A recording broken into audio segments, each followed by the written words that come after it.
설립자님께 경례. 6.25 사변 때 북한군이 물밀듯이 쳐들어가서 이 의정부는 전쟁터였거든요.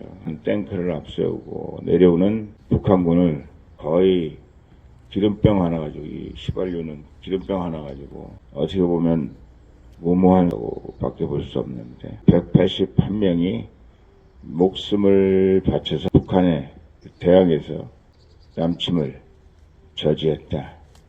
그것을 우리가 기리기 위해서 오늘 현충탑에서 다시는 이런 일이 있을 수 없도록 하겠습니다 하는 말씀을 드리고 있는 겁니다. 인류의 역사까지 얘기를 안 해도 우리 세계 전쟁 역사는 항상 가지고 싶은 사람과 빼앗기지 않고 싶은 사람, 그리고 항상 힘이 충만하다고 생각하는 사람과 힘을 더 충만하게 갖춰야 된다고 생각하는 사람들이 있습니다. 욕심이 과할 때 세계 정세에서는 여러 가지 형태가 일어나고 있습니다. 지금 일본과 미국과 중국 여러 가지 외교 형태는 헤게모니를 잡고 그 헤게모니를 오랫동안 유지할 수 있을까라는 데 대해서 모든 정신을 집중하고 있는 것입니다. 싸움은 불가피하게 일어나는 것이고, 한마디로 말하면 싸움은 준비가 돼 있고 상대방을 극복할 수 있는 만큼 우리가 오버파워가 돼 있으면 우리가 사는데 별 문제가 없고 우리의 평화와 안전을 지킬 수 있다. 거꾸로 말하면 힘이 없으면 당할 수밖에 없고, 당하게 되면 내달라는 대로 내줄 수밖에 없고, 항상 저기서 하려고 할 때 우리 정부는 저들을 만족시키면서도 조금 보낼 수 있는 방법이 뭘까? 그것이 석학, 머리 좋았던 사람들, 똑똑한 사람들, 잘난 사람들이 모여서 했던 일들이라는 사실을 우리가 이 시간 기억하면 좋겠다라는 겁니다. 학생 여러분, 우리는 그러고 살았어요. 어쩔 수 없었어요. 미국이 우리를 잘 지켜준다니까 미국하고 더불어 어떻게 잘 살 수 있는 방법이 뭘까?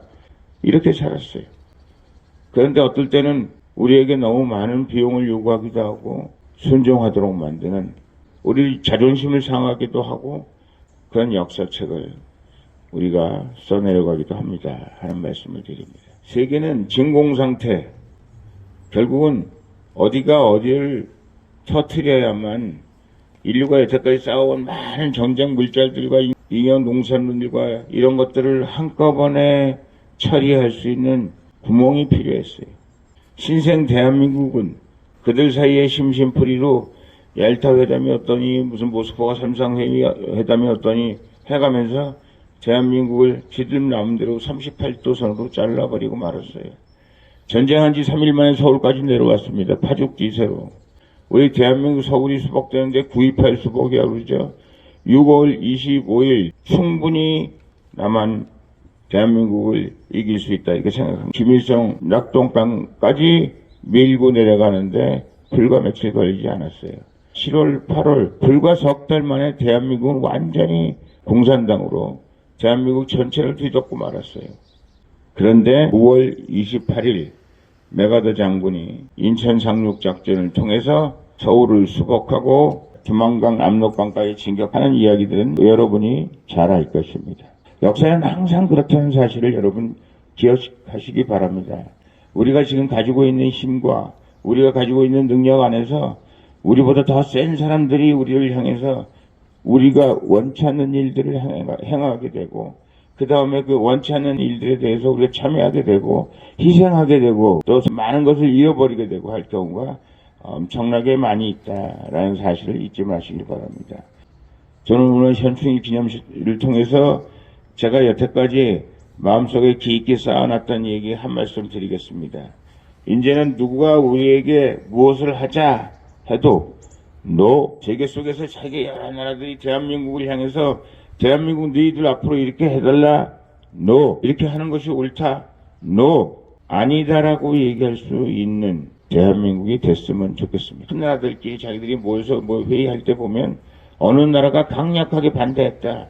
그래서 회의가 제대로 자기들이 원하는 방향으로 이끌어가지 못한다. 지금 우크라이나 사태 같은 것도 거부권 때문에 여러 가지 걱정들을 많이 하고 있는데, 어찌되었든 한 나라로서, 한 집단으로서는 우리가 뭐든지 노 할 수 있어야 된다라는 것을 담아두시라고요. 그래서 여러분들이 대한민국 축으로서 세계 사람들과 니고시에이션을 할 때 대한민국 입장에서는 절대 할 수 없습니다. NO! 이렇게 얘기할 수 있는 여러분이 되기를 바라요. 저 조폭영화 많이 하는데 NO! 이렇게 얘기하고 뒷감당이 안 되면 어떻게 돼요? 들것에 실려 나가더라고요, 보니까. NO! 그리고 그것을 지킬 수 있어야 된다. 오늘 현충삭 참배를 통해서 여러분 스스로가 강해져야 됩니다. 여러분 스스로를 디펜스할 수 있어야 돼요. 그건 나라도 마찬가지입니다. 나라도 우리를 우습게 알고 우리를 쳐들어왔을 때 NO! 당당하게 그들을 뿌리칠 수 있는 데 던질 수 있는 실력이 있어야 돼요. 당당함이 있어야 돼요. 그런데 그런 실력과 당당함을 갖춘 나라가 이 지구상에서 그렇게 많지 못하다는 거죠. 지금 이렇게 노라고 얘기하고 또 자기들이 노라고 얘기한 거에 대해서 책임질 수 있는 나라가 몇몇 나라가 있을 수 있는지는 모르겠으나 우리나라 또 우리 국민들이 단결해서 이거는 아닙니다. NO! 우리는 싫습니다. 우리 대한민국 국민은 이렇게 할 수가 없습니다. 우리는 우리가 하고자 하는 방법이 있습니다. 이렇게 얘기할 수 있는 우리 대한민국 국민들, 특히 젊은 학생들은 이 이야기를 기억했으면 좋겠습니다. 대한민국 정치 전쟁사를 보면 한 번도 우리 민족끼리 해본 적이 없어요. 우리 민족끼리 해본 적이 없습니다. 여러분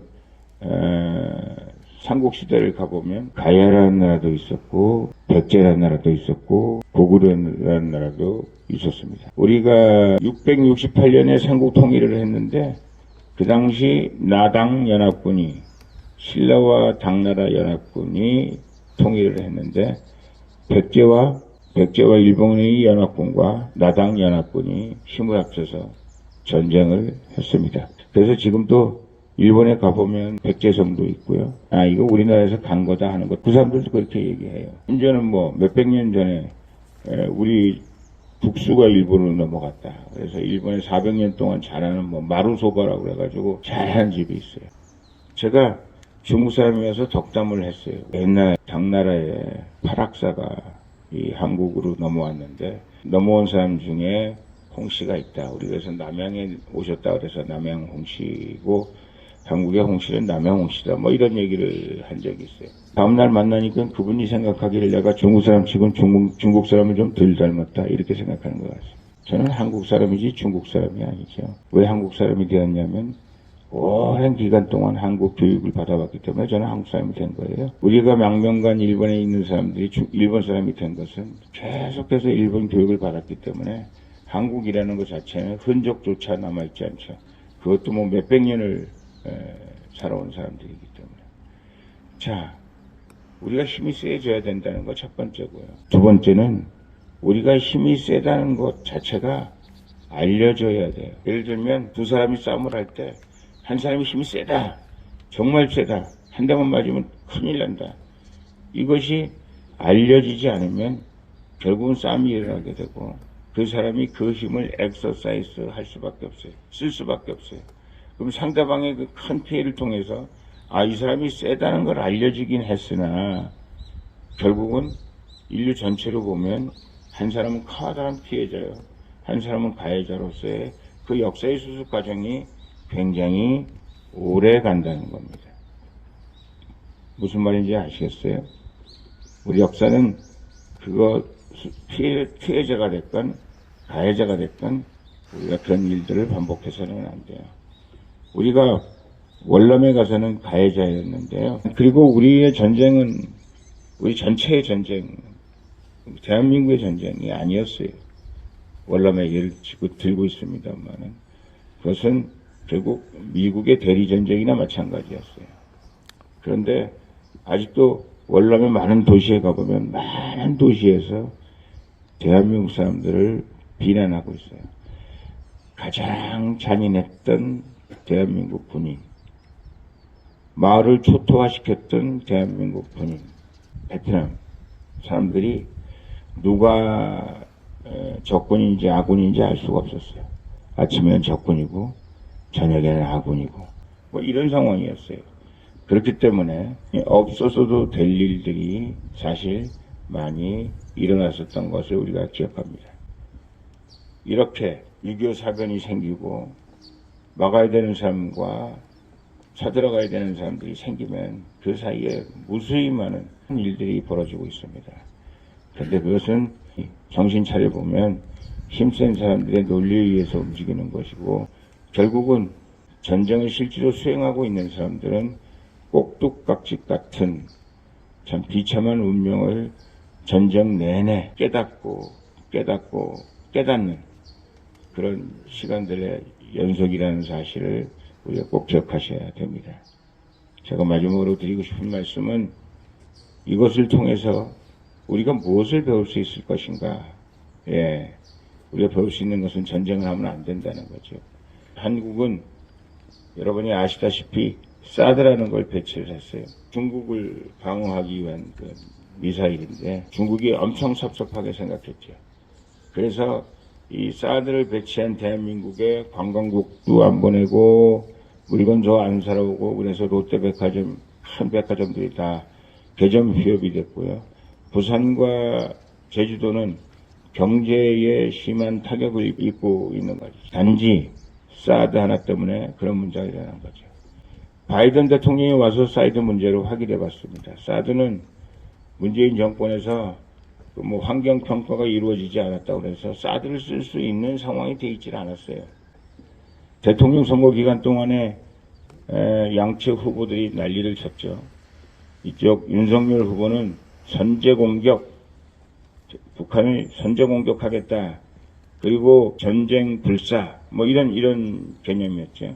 힘센 사람들만이 전쟁을 막을 수 있다. 이런 얘기였습니다.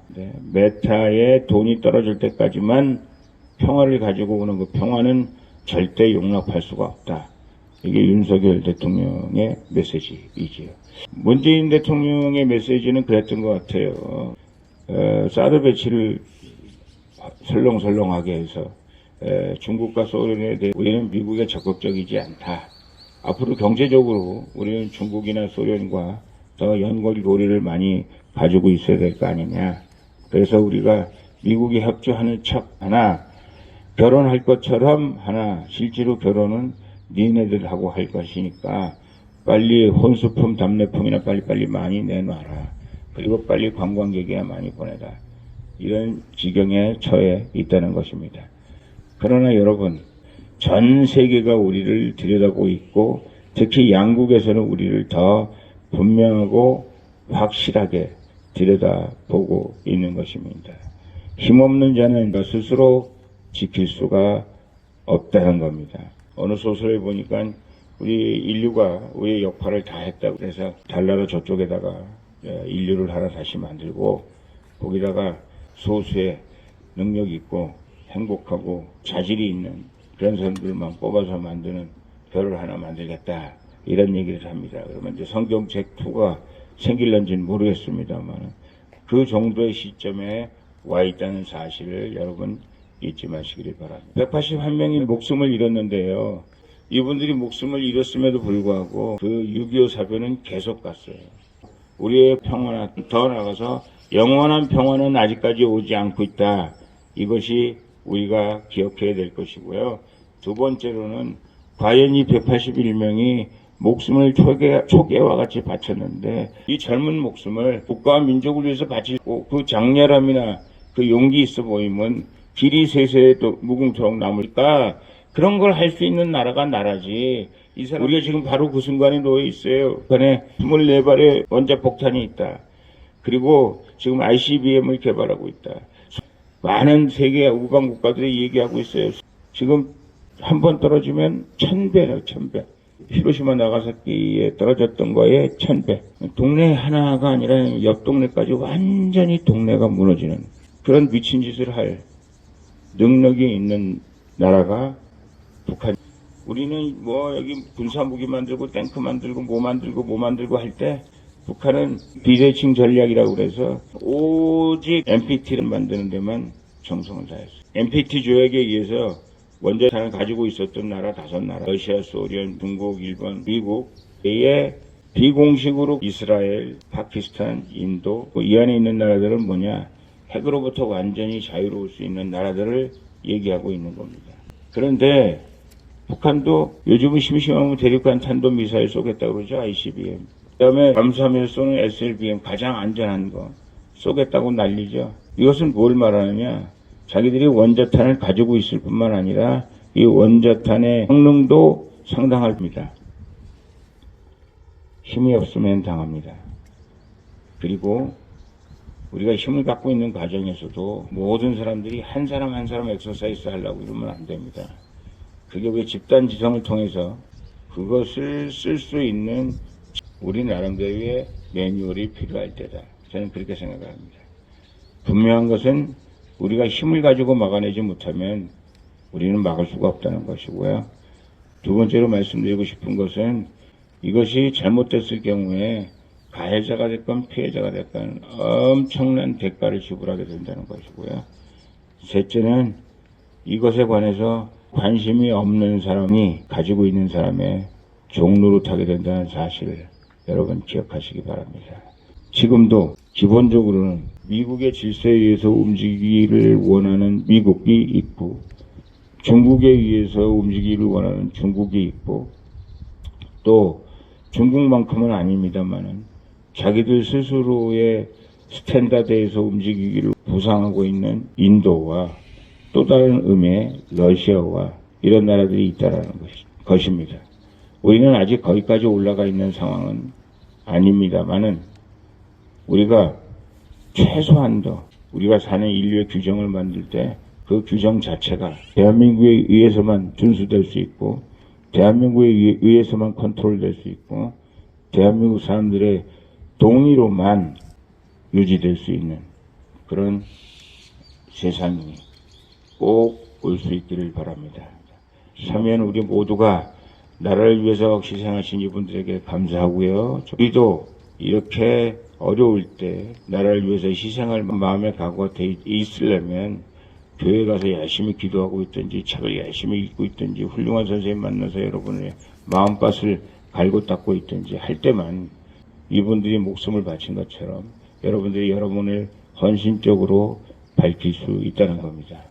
마지막. 오늘 인사는 설립사님 말씀처럼 애국하겠습니다로 하겠습니다.